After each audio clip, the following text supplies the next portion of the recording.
नमस्कार, स्वागत करता हूं मैं आपका मेरे YouTube चैनल पे। आज हम लोग परसेंटेज स्टार्ट करने वाले हैं। तो ये बहुत ही ज़्यादा बेसिक वीडियो है परसेंटेज का।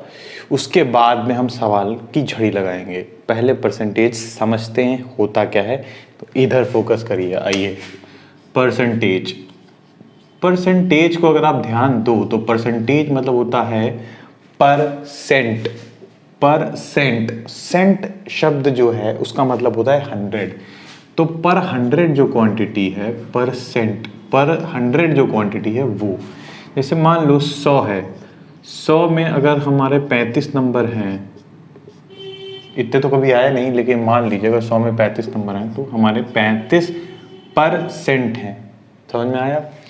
जैसे मान लो 40 नंबर मेरे 200 में हैं, तो 200 में 40 नंबर है तो कितने परसेंट हुआ, तो हम ये देखेंगे कि 100 में कितने हैं। तो 2 एकम 2, डबल 0, 2 दूनी 4, 0 0, तो 20%। समझ में आया?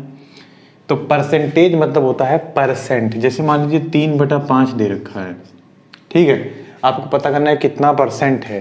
तो 5 यूनिट में 3 यूनिट दे रखी है, इसको 100 बनाने के लिए 20 से गुणा करें, ऊपर भी करना पड़ेगा, तो कितना हो गया 60%। इसी तरीके से 3/4 है, इसको 25 से गुणा करें पर 100, तो यहाँ भी 25 से करना पड़ेगा, कितना होगा 75%। तो समझ में आ गया? परसेंट मतलब होता है पर 100।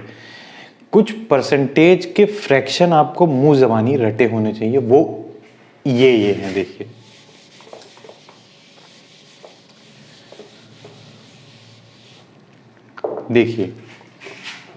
ये चीज़ें आपको रटी होनी चाहिए। पहले 5%, इसका मतलब होता है 1/20। 10%, 1/10। 12.5% होता है 1/8। ठीक है, 25%, 1/4। 20%, 1/5। ठीक है। अच्छा, तो अगर इसको 3 से गुणा करिए तो 37.5 आएगा। 37.5%, 3/8। समझ में आया? 7 से करिए, 7 × 5 = 35, 12 × 84, 87.5%। कितना होगा 7/8। 7 × 5 = 35, 3 हासिल गया, 7 12 × 84, 3 87, 87.5% होगा 7/8। 25% पता होना चाहिए। ठीक है, 16 होल 2/3%। कितना होगा 16 3 48 2 50, 1/6। 33 होल 1/3%। कितना होगा 1/3। समझ में आ गया?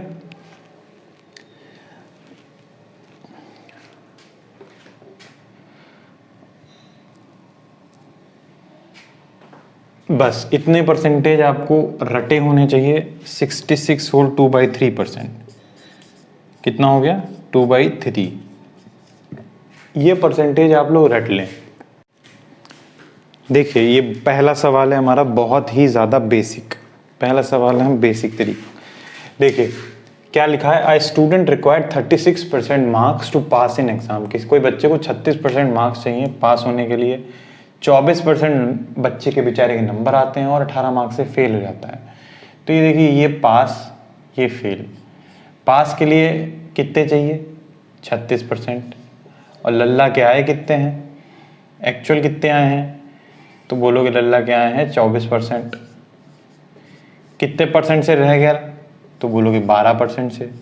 ये 12% किसके बराबर है 18 मार्क्स।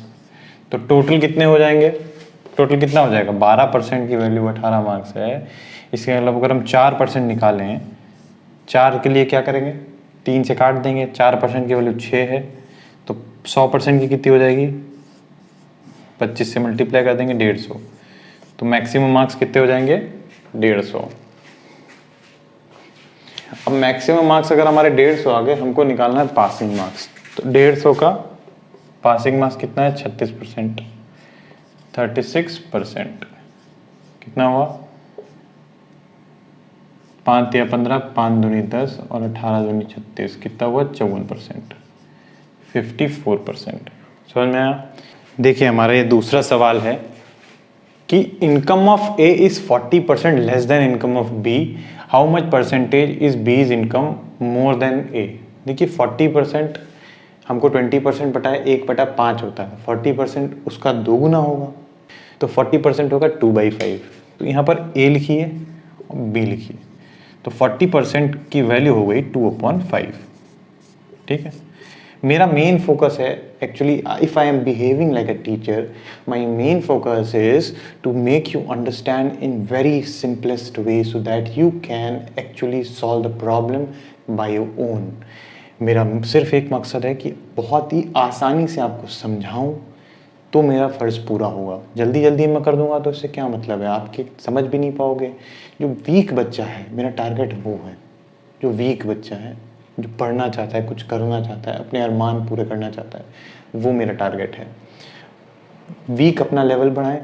ये बेसिक वीडियो है, जो मॉडरेट और थोड़ा इंटेलेक्चुअल है, वो नेक्स्ट वीडियो जो आएगी उस पर एडवांस लेवल के क्वेश्चंस आएंगे। ये बेसिक वीडियो है जिससे बच्चे जो है समझें। Income of A is B 40% less than income of B. तो 40% का मतलब होता है 2/5। तो इसमें डिनोमिनेटर मान लो अगर बी 5 है तो 5 में 2 इनकम कम है, तो 5 में 2 यूनिट कम है, तो ए की कितनी हो गई? 3।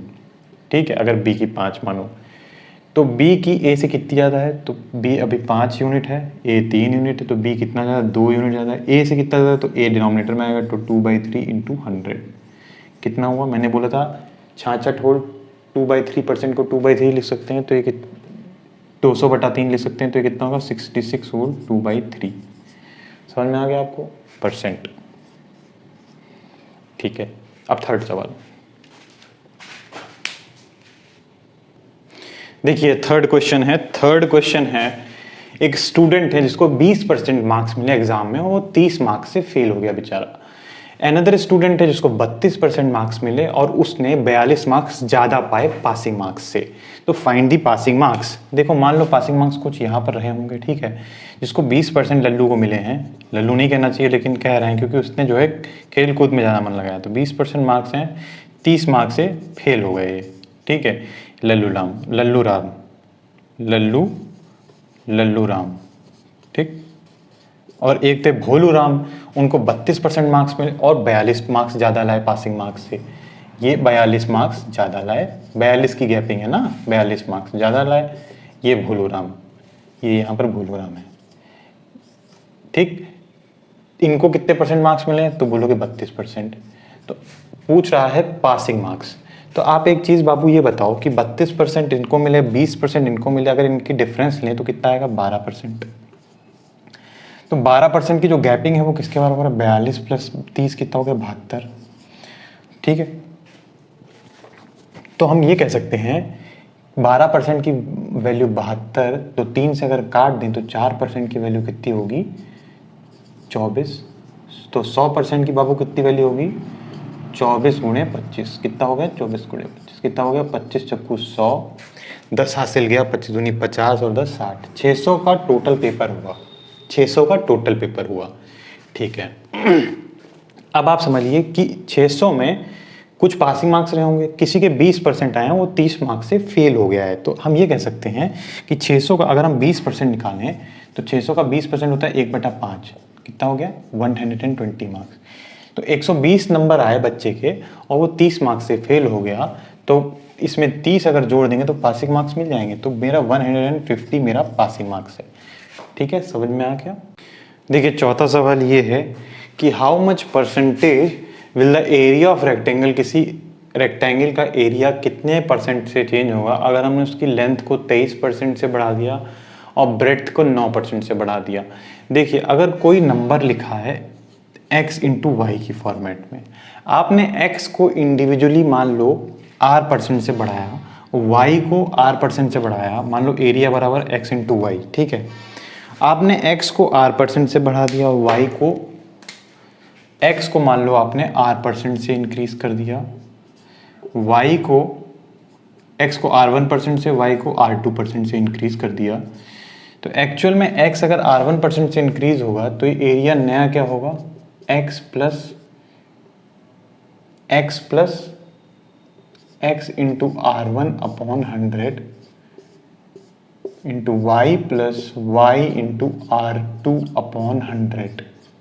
तो जब आप इसको खोलोगे तो ये ऐसे आएगा, इसको इससे मल्टीप्लाई करो, xy plus xy r2/100 plus xy r1/100 plus xy/100 into 100 into r1 into r2। ठीक है, तो अगर x को r1% से, y को r2% से, तो एरिया कितने परसेंट से इंक्रीज होगा, इसको लिख सकते हो a प्लस, क्या लिख सकते हो, xy कॉमन ले लो इसमें, a into r1 plus r2/100 plus a into r1 r2/100। तो क्या होगा, आएगा 1 plus r1/100 plus r2/100 plus r1 r2/100 into 100।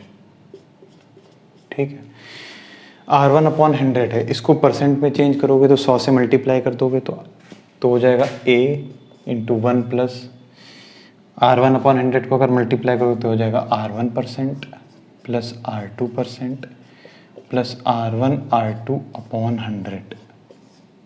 ठीक है, तो अगर आप x और y प्रोडक्ट को कुछ परसेंट से बढ़ाते हो तो नेट इंक्रीज होगा r1% plus r2% plus r1% plus r2% plus r1 into r2/100। ठीक है, इतने परसेंट से नेट इंक्रीज हो जाएगा, क्योंकि अगर इसको खोलोगे तो a प्लस a और ये जो नेट इंक्रीज है, ये नेट इंक्रीज है r1% plus r2% plus r1 r2/100। बस सिंपल सा मुझे ये समझाने का मतलब इतना था कि आप फालतू कैलकुलेशन नहीं करोगे। अगर 23% से और 9% से बढ़ोतरी हुई है, मल्टीप्लाई में है, एरिया बराबर लेंथ टू ब्रेड, तो नेट कितने की बढ़ोतरी होगी, 23 r1% plus r2% plus r1 into r2/100। कितना हुआ, 23 9 32 प्लस 9 3 27,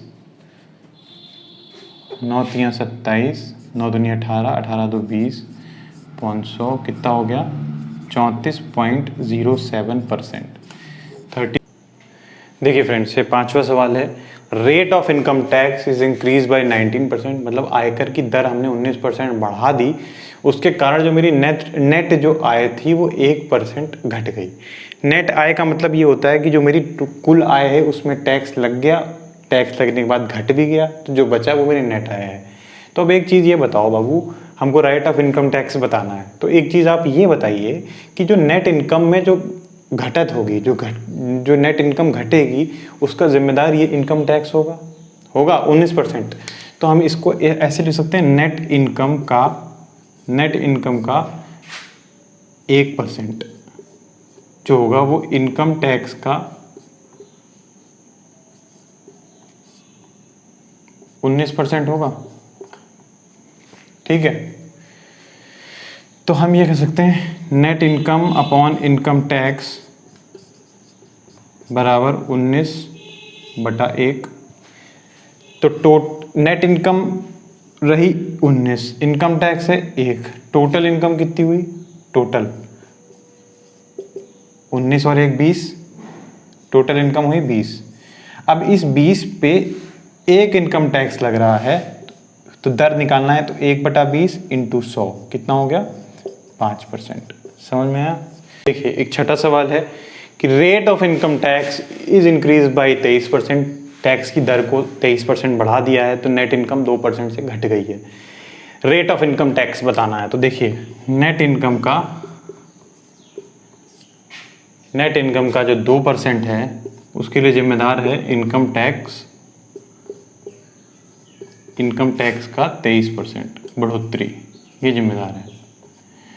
तो हम कह सकते हैं net income upon income tax, इसका मान आ जाएगा 23/2। तो टोटल इनकम होगी 25, इस 25 पे टैक्स कितना लग रहा है 2 × 100, 25 से कुछ 100, तो आंसर आ जाएगा 8%। समझ में आ गया? कुछ नहीं करना है। अगर ऐसे आपकी कोई सवाल आए तो इन दोनों को जोड़ दीजिए, दिस डिवाइड बाय इन दोनों को जोड़ दीजिए, 2/23 + 2 25, ठीक है 8%। फ्रेंड्स आज की वीडियो में बस इतना ही, बहुत बेसिक सवाल थे। अब थोड़ा मॉडरेट और एडवांस लेवल के सवाल अगली वीडियोज़ में आएंगे। तब तक बने रहिए हम लोगों के साथ में। आपका दिन शुभ हो। हरे कृष्णा।